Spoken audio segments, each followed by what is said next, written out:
At at patungkol naman diyan sa ika nga ay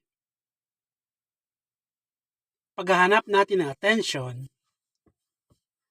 yan ay bahagi na ng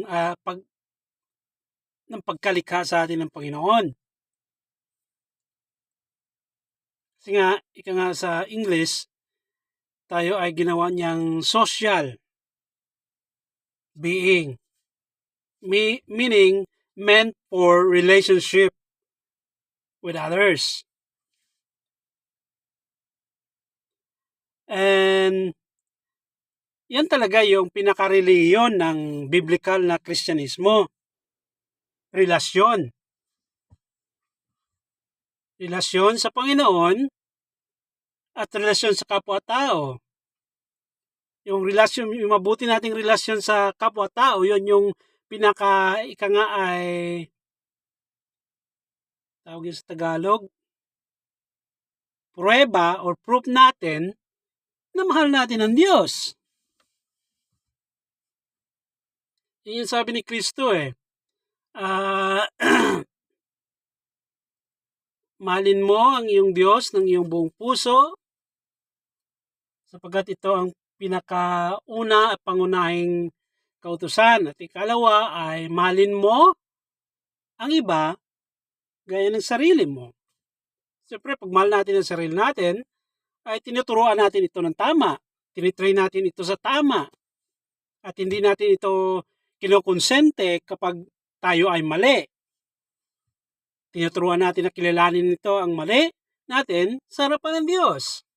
Yun yung pagmamahal natin na maibibigay natin sa iba. Si Senator Soto, narinig ko yan Sabi niya, judgmental daw yung ibang tao. Nung sinabi niyang judgmental ng ibang tao, siya rin naging judgmental na rin.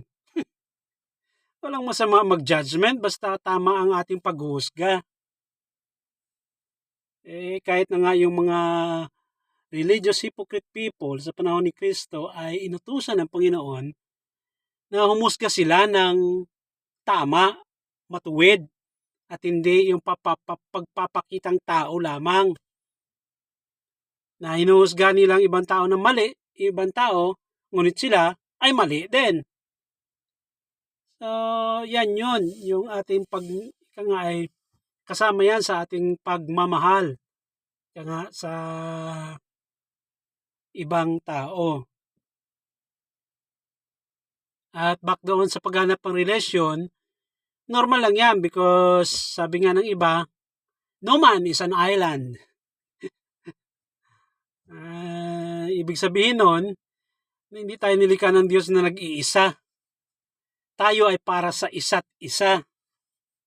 Nariyan yan sa Philippians chapter 2. Na hanapin natin di lamang yung kapakanan ng ating sarili, kundi maging din naman ang kapakanan ng iba. At yan yung pinaka-biblical na Kristyanismo or relihiyon ng Diyos. Pagmamahal natin sa Diyos at pagmamahal natin sa ating kapwa. Salamat.